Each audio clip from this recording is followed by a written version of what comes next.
이 2008년에 이게 시작이 됐습니다. 예, 예. 사실 MBC는 10년 전, 20년 전 기억하시는 청취자들 분들 많으시겠지만 10년 전, 20년 전에는 가장 국민들이 신뢰하는 방송사였고 누구보다도 용감하게 권력을 고발했고 예. 또 약자와 연대해서 공감했고 재밌는 오락 프로그램, 창의적인 오락 프로그램 많이 만들던 그런 방송사였습니다. 예, 예. 예, 가장 인기 있는 채널이었죠, 11번이. 예. 근데 2008년에 이런 게 이제 MBC를 가만두지 않아야겠다. 뭐 영향력도 높고 권력도 잘 고발하는 이런 MBC가 굉장히 밉보였던 것 같습니다. 이명박 정부 들어선 이후에 예. 거의 점령 작전처럼 좀 심하게 저희 언론 자유를 침해하고 방송을 짓밟았죠. 저희 뭐 좀 이따 이제 다시 말씀드리겠지만 9년간 정말 많은 일이 벌어졌습니다. 이 방송사 안에서. 정말 많은 일이 벌어진 거를 저희도 이제 간혹 들었어요. 듣긴 들었는데 위원장님 개인적으로는 많은 일 벌어진 것 중에 제일 가슴 아팠던 건 어떤 게 제일?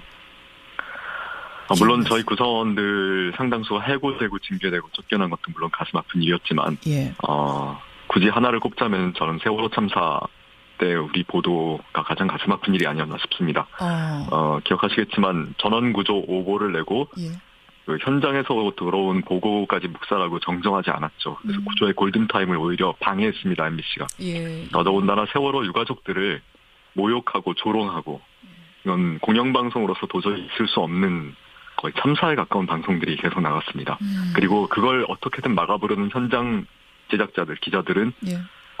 다시 쫓겨나고 징계받고 그렇죠. 이런 일들이 반복됐습니다. 반복됐고 저는 공영방송으로서 씻을 수 없는 죄를 저질렀다고 생각하고 그 순간이 좀 가장 가슴 아픈 순간이 아니었나 싶습니다. MBC 내부원 중에 어떤 분은 그런 말씀하시더라고요. MBC 상황은 9년 내내 세월호 참사 같았다. 이런 끔찍한 상황이 계속됐다. 뭐 이런 말씀도 하시던데 네.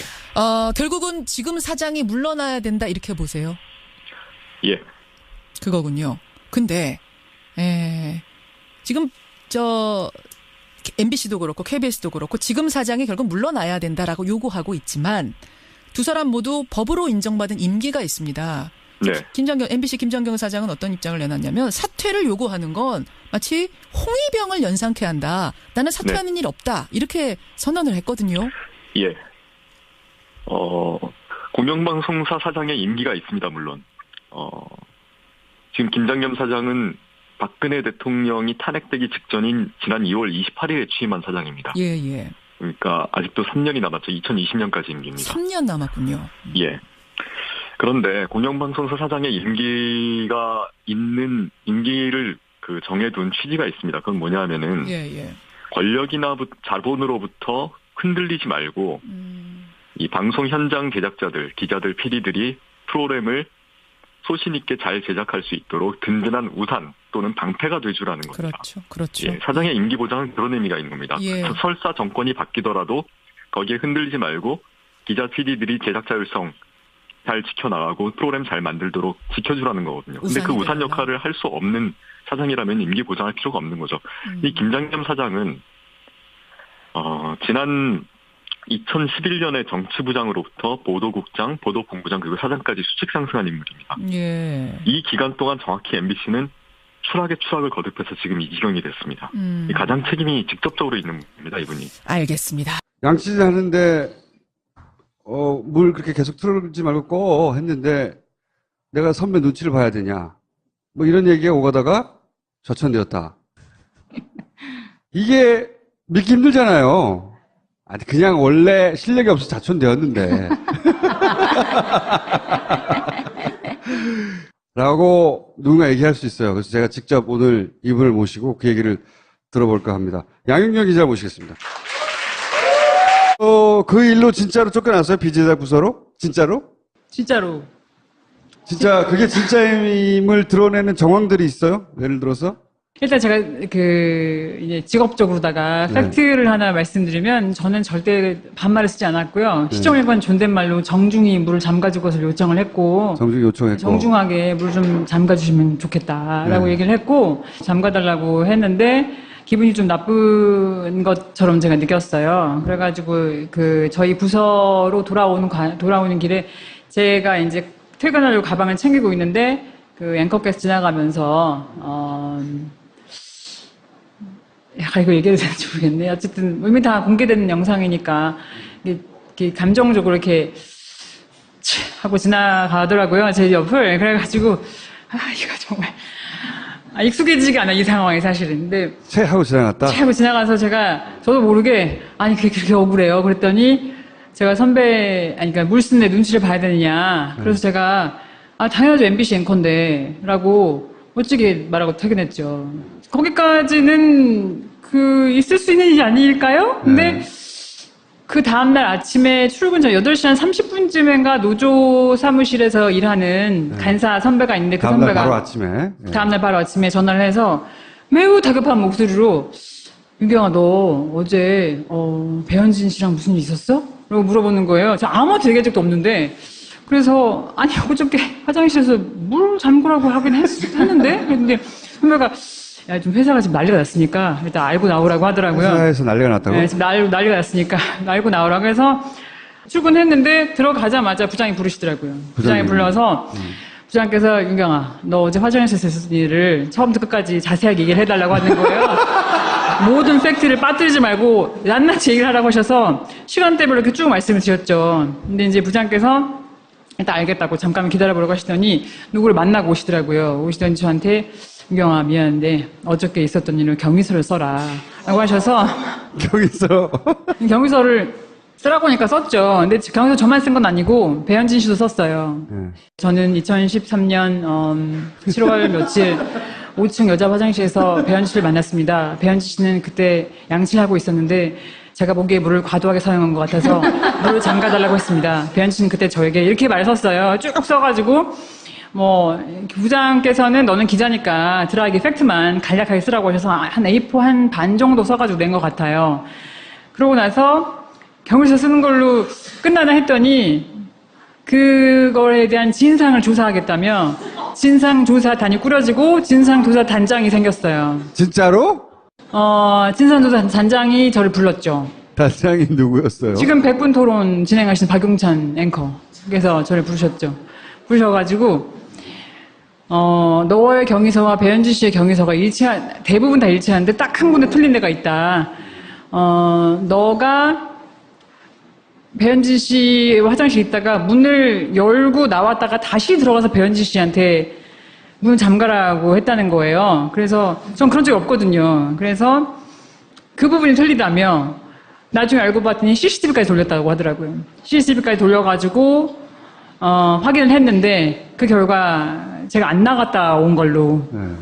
CCTV를 확인했다고요? CCTV를 보게 해주려면 거쳐야 하는 어떤 부서 근무자를 통해서 들은 거라서. 그리고 CCTV도 확인했어요. 그런 다음에. 제 말이 맞든지 어땠든지 간에 확인을 했으나 거기에서 그친 게 아니라 저희 부장을 따로 부르셔가지고 그때 국장이 지금 김장현 사장님이시죠. 김장현 사장이 이제 부장을 부르셔서 그때 김장겸이 등장하는구나. 보도국장이었어요. 그래서 그 보도국장께서 저희 그 국제부장을 부르셔갖고 그때가 얘기 나왔던 건 인사조치가 아니라 징계였어요. 징계 이유는 뭐랍니까? 공정방송에 대한 어떤 그런 가치를 위한 파업을 했는데 그 와중에 대체 인력이 들어왔기 때문에 그 대체 인력들과는 사실 사이좋게 지내고 싶지 않았어요. 솔직히 말씀드려서. 그러니까 제 감정 어떻게 할 수가 없잖아요. 그래서 그분들께 다소 다정함이 떨어졌죠. 저의 그 행동과 말에 있어서 다정하지 못했죠. 그러니까 그 다정하지 못하는 것이 업무 분위기를 쭉 훼손해 왔는데 안 그래도 얘가 한마디로 기존 기자들과 새로 들어온 기자들을 차별하는 애로 말하자면 찍혀 있었는데 빌미가 잡힌 거예요, 이게. 그래서 이게 제 생각에는 방아쇠 역할을 한 것 같아요. 왜냐면 이것만으로 인사가 났다는 거 도저히 저는 납득할 수가 없었거든요. 근데 실제로 보도국장이 그때 김장현 보도국장이 부장에게 했단 말을 제가 얼마 전에 이게 정말 내가 꿈꾼 거 아닌가 싶어가지고 부장이 미국에 계셨는데 전화해서 물어봤어요. 그때 상황을. 그랬는데 그때 국제부장께서 하시는 말씀이 사실 처음에 인사가 아니라 징계를 얘기했고, 징계를 하겠다는 인사를 확실히 밝혔다. 그래서 부장께서 이걸로 징계한다는 것은 MBC 망신이다. 이렇게 어떻게 징계를 하느냐. 화장실에서 물 잠그라고 했다고 징계하는 거죠, 이제. 그렇죠. 그러니까 네. 이거는 말이 안 된다. 징계 못 받아들이겠다 하니까 그러면 인사를 하겠다. 인사. 네, 인사를 하겠다 해가지고 부장께서 인사도 말이 안 된다. 징계성 인사가 나도 그건 징계나 마찬가지로 그럼 말 나가고 정말 좋을 게 없으니까 정말 인사하고 싶으면 정기 인사 때 내라. 네. 라고 타협을 하시고 그러고 나서 정기 인사 때 인사가 났으니까 저로서는 정기 인사 때 난 인사가 당연히 그것 때문에 난 인사라고밖에 받아들일 수가 없죠. 그래서 어디로 갔어요? 그 부장께서 처음에는 배현진 앵커가 바로 제 뒷자리였어요. 네. 그래서 이제 둘을 떼어놓는 것이 바람직하겠다 해서 층을 바꿨죠. 배현진 아나운서는 그 일로 징계를 안 받았어요? 안 받았죠. 왜 갈등의 양 당사자인데 한쪽은 징계를 받고 한쪽은 안 받는 거죠? 그건 저한테 물어보시면 안 될 것 같은데.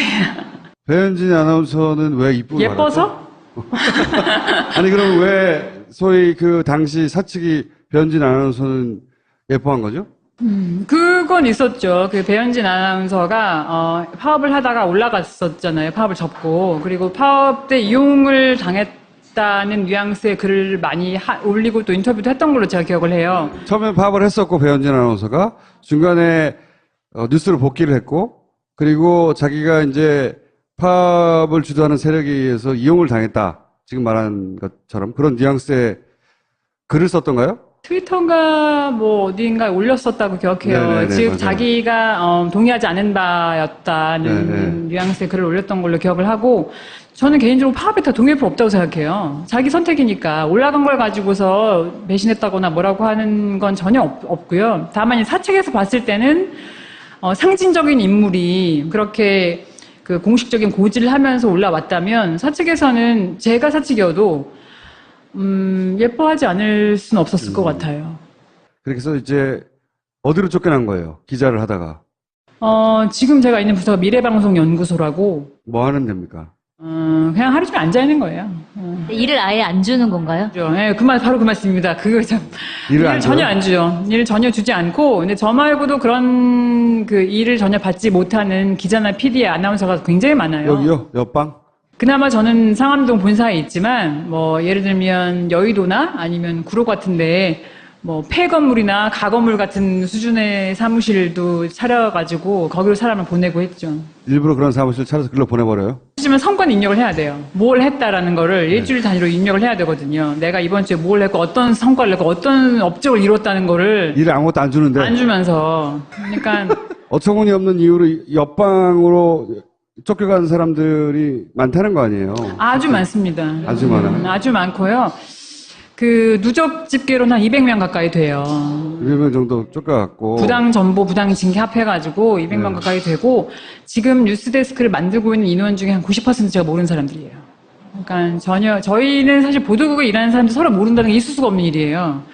그 회사 분위기도 독특하고 그다음에 일이 굉장히 이렇게 그 팀 단위로 이루어지는 경우가 많고 해서 보도국에 있으면 모를 수가 없습니다. 근데 제가 지금 뉴스데스크에 나오는 리포트하는 기자들 중에서 모르는 사람이 90%니까 그분들은 사실상 2012년 파업 이후에 다 들어온 분들이죠.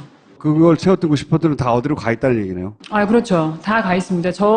제가 있는 방에도 뭐 저보다 어린 후배도 있었고요. 그리고 아까 말씀드린 외부 유배지로도 몇 명이 뭐 한 20명 가 있고, 그리고 또 내부에서도 전혀 보도랑 무관한, 즉, 사실 이제 기자를 하겠다고 뽑았고, 기자를 하라고 뽑은 어떤 말하자면 이렇게 회사와 그 기자와의 계약이라고 저는 생각하거든요. 난 기자를 하겠다고 들어왔는데, 저는 어느 순간에는, 이 경영진이 바뀌지 않으면 나는 퇴사할 때까지 기자 못하겠구나라는 걸 느꼈어요. 어쨌든 성과가 없을 거 아니에요. 그러니까 그거를 바탕으로 해서 또 고과를 낮게 매겨서 맞아요. 더 안 좋은 방향으로 가게 하는. 충분히 가능하죠. 사실 이번에도 인사고과를 저희 그 미래방송 연구소에서 한 명이 최하를 받아야 되는데 자랑스럽게 제가 받았습니다. 이번에 이제 이게 이슈가 되고 하면서 예상은 했는데, 네. 스케이트장 뭐 관리로 보내고 PD를 아니 뭐 청소시키고 이런 사례는 들었는데. 청소는 아니고요. 네. 주차장 관리시키기도 했고, 주차장. 예, 그리고 뭐 공사장에 보내기도 했고, 공사장. 신사옥 건설할 때, 상암동 건설할 때 공사장에 보내기도 하고, 또 징계나 인사 조치는 굉장히 비일비재했어요. 그때 파업했었던 내용에 대해서 간단하게 좀 얘기를. 서장 물러가라였지 그때. 예. 김재철 물러가고 회사 정상화 시켜라 이거였죠. 파업을 저희가 알기로 한 12번쯤 한 것 같거든요. 제 입사 전에부터 카운트를 하면 한 3번, 12번쯤 하게 된 것 같은데, 그때마다 다 사실, 저희가 원하던 말을 어느 정도는 얻었어요. 예를 들면, 이대로 이 보도국장이나 보도본부장이 있으면 우리 뉴스가, 올바른 뉴스가 아니다라고 판단이 되면 저희는 제작 거부를 하거나 파업을 했거든요. 근데 그러면은 회사 측에서는 너희의 요구가 일리가 있다. 너희가 정 그렇게 이 사람과 같이 일 못하겠으면 우리가 다른 사람을 교체하겠다라는 그런 수순이 있었어요. 근데 저희가 그런 그 순 역사를 믿고 그때도 너무 이제 뉴스가 이상하게 막 나가니까. 근데 사실 지금 돌이켜보면 지금 나간 뉴스에 비하면 그때는 정말 양질이었던 것 같아요. 그렇지. 김재철 때는 이렇게까지는 안 망가졌으니까. 네, 그렇죠. 지금은 완전 친박 뉴스니까요. 그래서 저는 이제 인터뷰하기 전까지만 해도 사내에서도 마찬가지고 이게 황당한 사건이긴 했어요. 저희 전부 다 이렇게 되게 듣고서 많이들 황당했으나 이렇게까지 본인의 사례가 황당했다고 다들. 그러니까 제 이 사건이 황당하잖아요. 황당하죠. 네, 황당하니까 다들 이렇게 여러 가지 좀 붙여가면서 심심하니까 뭐 전수 사태, 뭐 화장실 대첩, 수도꼭지 게이트, 뭐 양치 대첩까지 여러 명 불러가면서 뭐 그랬는데 이제 워터게이트로 제가 통일했지만 어쨌든 워터게이트가 제일 고급지더라고요. 그래서 네. 그걸 제가 통일했어요. 어쨌든 이게 너무 황당해서 회자가 되었으나 정도의 차이일 뿐. 정말 작은 일에서 시작해서 이 큰 결과로 이어지는 게 너무 많았어요. 예를 들면 제 후배 같은 경우는 기사를 뭐 이렇게 단신 3줄 쓴다고 치면 뭐 3번째 줄을 쓰느냐 마느냐 아니면 3번째 줄에 무엇을 넣느냐 마느냐 정말 기자로서 일상적인 일이에요. 이 기사를 어떻게 쓸 것인지에 대한 선후배 간의 논의나 그 말하자면 어떤 좋게 말하면 토론? 아니면 이렇게 예를 들면 내가 맞다 너가 맞다 할 수 있잖아요. 기자가 기사 놓고서. 근데 그런 거를 아까 말씀드린 대체 인력과 함께 이 기사는 이렇게 쓰는 게 맞다라는 한두맛 논쟁해서 그 다음날 바로 제가 기억하고 그 다음날 바른지 모르겠지만 그 친구도 경유서 썼어요. 그 친구도 경유서를 쓰고 2주인가 있다가 리포트 안 하는 모습으로 발령이 났죠. 또 이런 일을 당했다. 그렇죠. 네. 근데 이제 그 친구는 인사가 나가지고 지금까지 리포트를 못 하고 있는데 그때 싸우셨던 분은 특파원으로 가 있어요. 그러니까 조그마한 빌미만 생기면 계속 그 파업에 참여했던 기자들을 다 일선에서 밀어냈군요. 이렇게 좀 꼼꼼하게 진행이 될 정도면 프로젝트로 진행이 됐다고 생각합니다. 그래서 저는 그런 거 어느 순간 느꼈어요. 이것은 계획이 있고 그다음에 이렇게 기록이 되어 있고 그래서 잊지 않는 어떤 리스트가 있지 않는 한 이렇게 꼼꼼하게 몇 달이 지나서도 잊지 않고 이 사람을 집어내서 다른 곳으로 보낼 수는 없다. 이것은 우리를 원천 배제시키고 더 이상 제작 일선에 동참시키지 않겠다는 합의가 있지 않고서는 이런 식으로 진행되면 불가능하다고 느꼈었죠. 그럼 혹시 그 파업에 참여했는데 아직까지도 그 리포팅을 하고 기자로서 기사를 쓰는 기자는 몇 명 정도 되는 거예요? 한 20명 정도? 한 20명 정도 될 겁니다. 근데 그 친구들은 뭐 회사 측이 예뻐서 또는 뭐 이렇게 변조를 해서 쉽게 말해서 라기보다 어린 친구들이에요. 입사한 지 얼마 안 된. 신동호 아나운서 국장을 향해서 신동진 아나운서가 사퇴하라고 했잖아요. 선후배 사이인데. 네. 그게 어떻게 바뀌어가고 있어요? 내부 분위기가? 분위기가 사실 이 말씀을 제가 설명을 드리려면 이게 그 많은 시청자들께서 마음속에 품었던 질문이 있으실 텐데 그것과 뭐 함께 그렇죠. 네. 사실 그동안 뭐 하다가 말하자면 이렇게 분위기가 좀 이렇게 정권 교체되고 팔가주니까 하니까 나와가지고라는 말씀들을 하실 수 있다고 저는 생각해요. 웹툰이 그런 이유도 우리는 굉장히 힘든데 밖에서는 전혀 모른다는 인상을 제가 어느 순간 받았어요. 이게 모르죠. 모른다는 인상을 받았고 수단은 진지한 시대는 끝났다고 생각했어요. 그래서 좀 쉽고 재미있는 걸 어떻게 어필할 수 없을까 하다가 웹툰을 그린 거거든요. 이거를 통해서 제가 드리고 싶었던 말씀은 이렇게 김장겸 부장, 국장, 본부장, 사장 올라오면서 그렇게 의사정책 인사권자로 쭉 올라오는 과정에서 많은 사람들이 이렇게 배제가 됐어요. 예를 들면 저 같은 경우는 우리 뉴스는 안 나가는 게 나아. 그러면서 제가 주저에 가서 선을 끊고 싶어도 들어갈 수가 없습니다. 그러니까 저는 제 출입증은 출입이 안 되는 출입증을 주는 거예요. 저는 리포트를 만든 입장이지만 제품은 사실 정말 제 자식이나 마찬가지예요. 그래서 어떻게든 살리고 싶고 없애기 싫어요. 그러거든요. 난 기자를 하겠다고 들어왔는데 저는 어느 순간에는 이 경영진이 바뀌지 않으면 나는 퇴사할 때까지 기자 못하겠구나라는 걸 느꼈어요. 어쨌든 성과가 없을 거 아니에요. 그러니까 그거를 바탕으로 해서 또 고과를 낮게 매겨서 더 안 좋은 방향으로 가게 하는. 충분히 가능하죠. 사실 이번에도 인사고과를 저희 그 미래방송연구소에서 한 명이 최하를 받아야 되는데 자랑스럽게 제가 받았습니다. 이번에 이제 이게 이슈가 되고 하면서 예상은 했는데, 네. 스케이트장 관리로 보내고 PD를 아니 청소시키고 이런 사례는 들었는데 청소는 아니고요. 네. 주차장 관리시키기도 했고, 주차장. 예, 그리고 공사장에 보내기도 했고, 신사옥 건설할 때, 상암동 건설할 때 공사장에 보내기도 하고, 또 징계나 인사 조치는 굉장히 비일비재했어요. 그때 파업했었던 내용에 대해서 간단하게 좀 얘기를. 사장 물러가라였지 그때. 예. 김재철 물러가고 회사 정상화 시켜라 이거였죠. 파업을 저희가 알기로 한 12번쯤 한 것 같거든요. 제 입사 전에부터 카운트를 하면 한 3번, 12번쯤 하게 된 것 같은데 그때마다 다 사실 저희가 원하던 말을 어느 정도는 얻었어요. 예를 들면 이대로 이 보도국장이나 보도본부장이 있으면 우리 뉴스가 올바른 뉴스가 아니다라고 판단이 되면 저희는 제작 거부를 하거나 파업을 했거든요. 근데 그러면은 회사 측에서는 너희의 요구가 일리가 있다. 너희가 정 그렇게 이 사람과 같이 일 못하겠으면 우리가 다른 사람을 교체하겠다라는 그런 수순이 있었어요. 근데 저희가 그런 그 순 역사를 믿고 그때도 너무 이제 뉴스가 이상하게 막 나가니까. 근데 사실 지금 돌이켜보면 지금 나간 뉴스에 비하면 그때는 정말 양질이었던 것 같아요.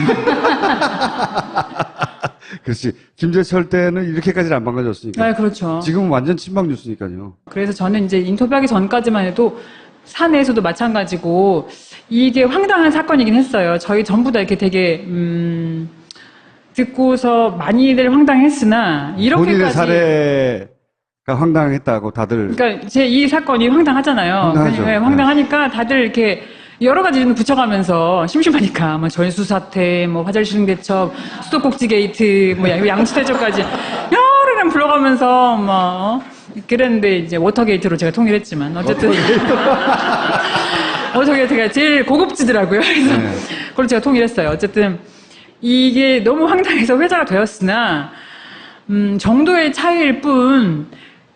정말 작은 일에서 시작해서 이 큰 결과로 이어지는 게 너무 많았어요. 예를 들면 제 후배 같은 경우는 기사를 이렇게 단신 3줄을 쓴다고 치면 3번째 줄을 쓰느냐 마느냐 아니면 3번째 줄에 뭘 넣느냐 마느냐 정말 기자로서 일상적인 일이에요. 이 기사를 어떻게 쓸 것인지에 대한 선후배 간의 논의나 말하자면 어떤 좋게 말하면 토론? 아니면 이렇게 예를 들면 내가 맞다 너가 맞다 할 수 있잖아요. 기자가 기사 놓고서. 근데 그런 거를 아까 말씀드린 대체 인력과 함께 이 기사는 이렇게 쓰는 게 맞다라는 한두 마디 논쟁해서 그 다음날 바로 제가 기억하고 그 다음날 바른지 모르겠지만 그 친구도 경유서 썼어요.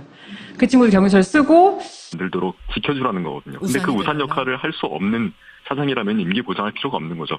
이 김장겸 사장은 지난 2011년에 정치부장으로부터 보도국장, 보도본부장 그리고 사장까지 수직 상승한 인물입니다. 예. 이 기간 동안 정확히 MBC는 추락에 추락을 거듭해서 지금 이 지경이 됐습니다. 가장 책임이 직접적으로 있는 분입니다, 이분이. 알겠습니다. 양치질 하는데 물 그렇게 계속 틀지 말고 꺼 했는데 내가 선배 눈치를 봐야 되냐 이런 얘기가 오가다가 저천되었다. 이게 믿기 힘들잖아요. 아니 그냥 원래 실력이 없어서 자천되었는데 라고 누군가 얘기할 수 있어요. 그래서 제가 직접 오늘 이분을 모시고 그 얘기를 들어볼까 합니다. 양윤경 기자 모시겠습니다. 그 일로 진짜로 쫓겨났어요? 비제작 부서로? 진짜로? 진짜로. 진짜 그게 진짜임을 드러내는 정황들이 있어요? 예를 들어서? 일단 제가 이제 직업적으로다가 팩트를 하나 말씀드리면 저는 절대 반말을 쓰지 않았고요. 시정 1번 존댓말로 정중히 물을 잠가줄 것을 요청을 했고 정중히 요청했고 정중하게 물 좀 잠가주시면 좋겠다라고 얘기를 했고 잠가달라고 했는데 기분이 좀 나쁜 것처럼 제가 느꼈어요. 그래가지고 저희 부서로 돌아오는 길에 제가 이제 퇴근하려고 가방을 챙기고 있는데 앵커께서 지나가면서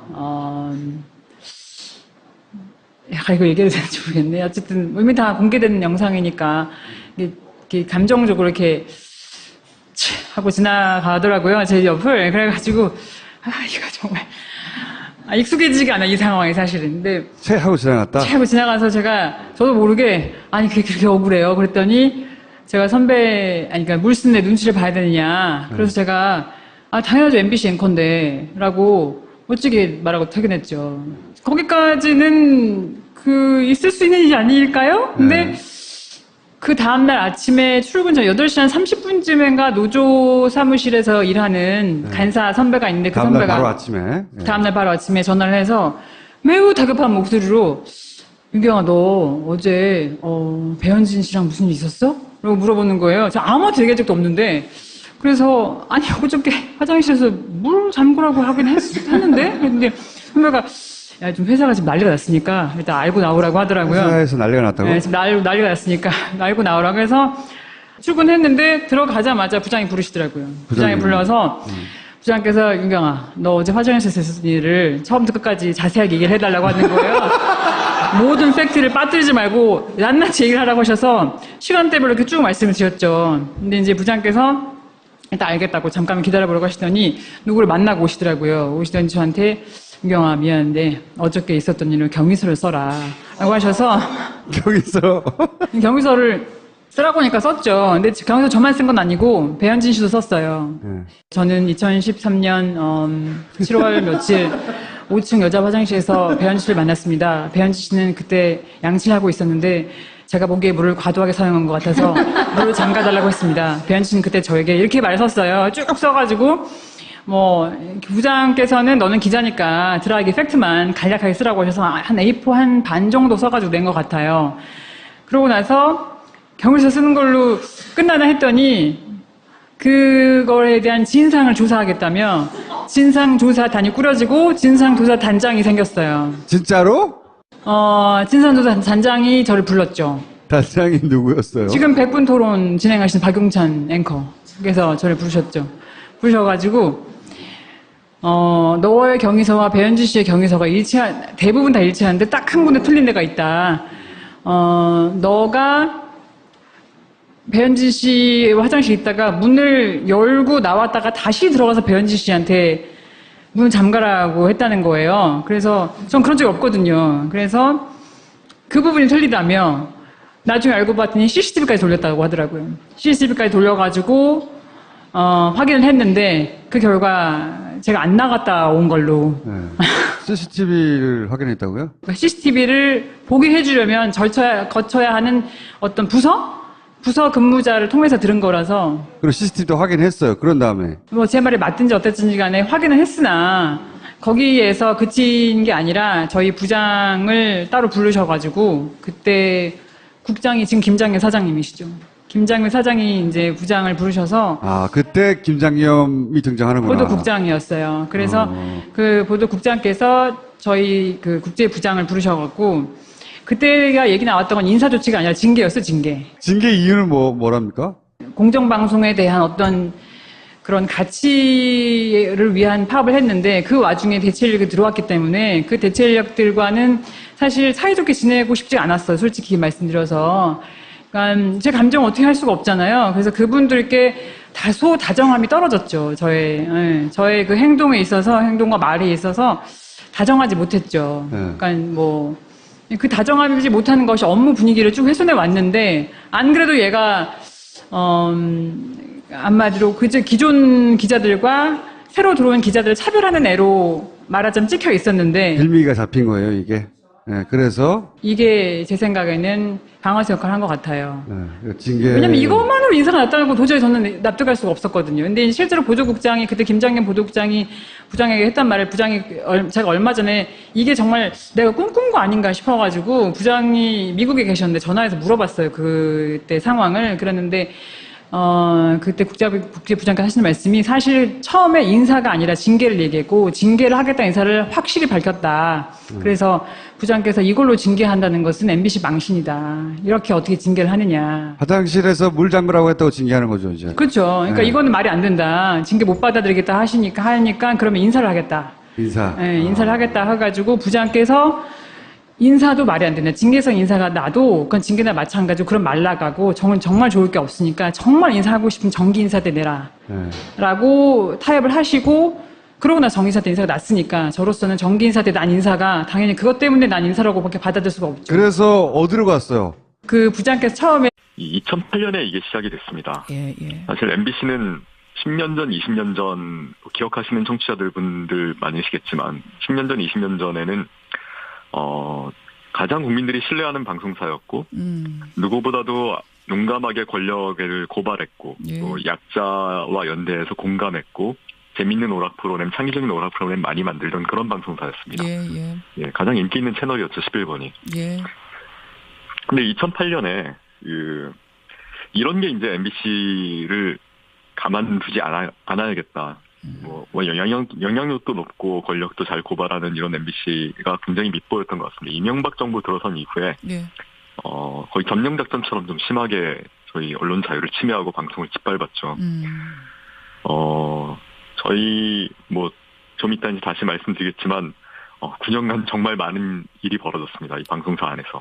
정말 그리고, 많은 일이 벌어진 거를 저희도 이제 간혹 들었어요. 듣긴 들었는데 위원장님 개인적으로는 많은 일 벌어진 것 중에 제일 가슴 아팠던 건 어떤 게 제일? 물론 저희 구성원들 상당수가 해고되고 징계되고 쫓겨난 것도 물론 가슴 아픈 일이었지만 예. 굳이 하나를 꼽자면 저는 세월호 참사 때 우리 보도가 가장 가슴 아픈 일이 아니었나 싶습니다. 기억하시겠지만 전원구조 오보를 내고 예. 그 현장에서 들어온 보고까지 묵살하고 정정하지 않았죠. 그래서 구조의 골든타임을 오히려 방해했습니다, MBC가. 예. 더더군다나 세월호 유가족들을 모욕하고 조롱하고 이건 공영방송으로서 도저히 있을 수 없는 거의 참사에 가까운 방송들이 계속 나갔습니다. 그리고 그걸 어떻게든 막아보려는 현장 제작자들, 기자들은 예. 다시 쫓겨나고 징계받고 그렇죠. 이런 일들이 반복됐습니다. 반복됐고 저는 공영방송으로서 씻을 수 없는 죄를 저질렀다고 생각하고 그 순간이 좀 가장 가슴 아픈 순간이 아니었나 싶습니다. MBC 내부원 중에 어떤 분은 그런 말씀하시더라고요. MBC 상황은 9년 내내 세월호 참사 같았다. 이런 끔찍한 상황이 계속됐다. 뭐 이런 말씀도 하시던데 네. 결국은 지금 사장이 물러나야 된다 이렇게 보세요. 예. 그거군요. 근데 지금 MBC도 그렇고 KBS도 그렇고 지금 사장이 결국 물러나야 된다라고 요구하고 있지만 두 사람 모두 법으로 인정받은 임기가 있습니다. 네.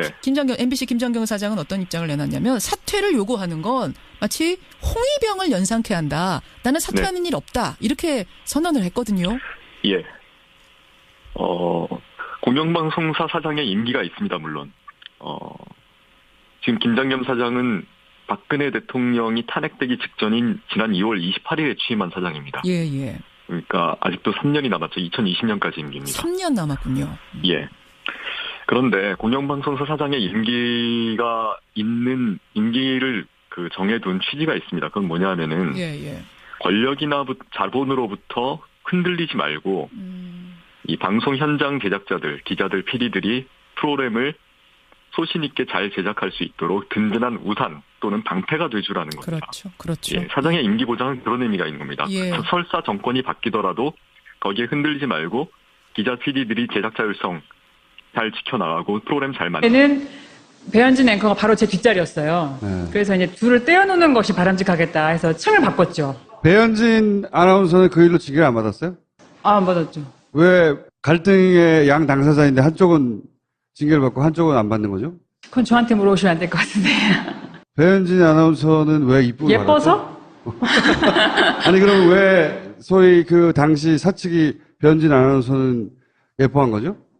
그건 있었죠. 그 배현진 아나운서가 파업을 하다가 올라갔었잖아요. 파업을 접고. 그리고 파업 때 이용을 당했다는 뉘앙스의 글을 많이 올리고 또 인터뷰도 했던 걸로 제가 기억을 해요. 처음에 파업을 했었고 배현진 아나운서가 중간에 뉴스로 복귀를 했고 그리고 자기가 이제 파업을 주도하는 세력에 의해서 이용을 당했다. 지금 말한 것처럼 그런 뉘앙스의 글을 썼던가요? 트위터가 뭐 어딘가에 올렸었다고 기억해요. 네네네, 즉 맞아요. 자기가 동의하지 않은 바였다는 네네. 뉘앙스의 글을 올렸던 걸로 기억을 하고 저는 개인적으로 파업에 다 동의할 필요 없다고 생각해요. 자기 선택이니까 올라간 걸 가지고서 배신했다거나 뭐라고 하는 건 전혀 없고요. 다만 이 사측에서 봤을 때는 상징적인 인물이 그렇게 그 공식적인 고지를 하면서 올라왔다면 사측에서는 제가 사측이어도 예뻐하지 않을 수는 없었을 것 같아요. 그래서 이제 어디로 쫓겨난 거예요? 기자를 하다가. 지금 제가 있는 부서가 미래방송연구소라고, 뭐 하는 데입니까? 그냥 하루 종일 앉아있는 거예요. 일을 아예 안 주는 건가요? 네, 바로 그 말씀입니다. 그거 참. 일을 안 전혀 줘요? 안 주죠. 일을 전혀 주지 않고, 근데 저 말고도 그런 그 일을 전혀 받지 못하는 기자나 PD, 아나운서가 굉장히 많아요. 여기요? 옆방? 그나마 저는 상암동 본사에 있지만 뭐 예를 들면 여의도나 아니면 구로 같은데 뭐 폐건물이나 가건물 같은 수준의 사무실도 차려가지고 거기로 사람을 보내고 했죠. 일부러 그런 사무실 차려서 글로 보내버려요? 하지만 성과는 입력을 해야 돼요. 뭘 했다라는 거를 일주일 단위로 입력을 해야 되거든요. 내가 이번 주에 뭘 했고 어떤 성과를 냈고 어떤 업적을 이뤘다는 거를 일 아무것도 안 주는데. 안 주면서 그러니까 어처구니 없는 이유로 옆방으로 쫓겨간 사람들이 많다는 거 아니에요? 아주 많습니다. 아주 많아요? 아주 많고요. 그 누적 집계로는 한 200명 가까이 돼요. 200명 정도 쫓겨갔고. 부당 정보, 부당 징계 합해가지고 200명 가까이 되고 지금 뉴스데스크를 만들고 있는 인원 중에 한 90% 제가 모르는 사람들이에요. 그러니까 전혀 저희는 사실 보도국에 일하는 사람들 서로 모른다는 게 있을 수가 없는 일이에요. 그 회사 분위기도 독특하고 그다음에 일이 굉장히 이렇게 그 팀 단위로 이루어지는 경우가 많고 해서 보도국에 있으면 모를 수가 없습니다. 근데 제가 지금 뉴스데스크에 나오는 리포트하는 기자들 중에서 모르는 사람이 90%니까 그분들은 사실상 2012년 파업 이후에 다 들어온 분들이죠. 그걸 채웠던 90%는 다 어디로 가 있다는 얘기네요. 아, 그렇죠. 다 가 있습니다.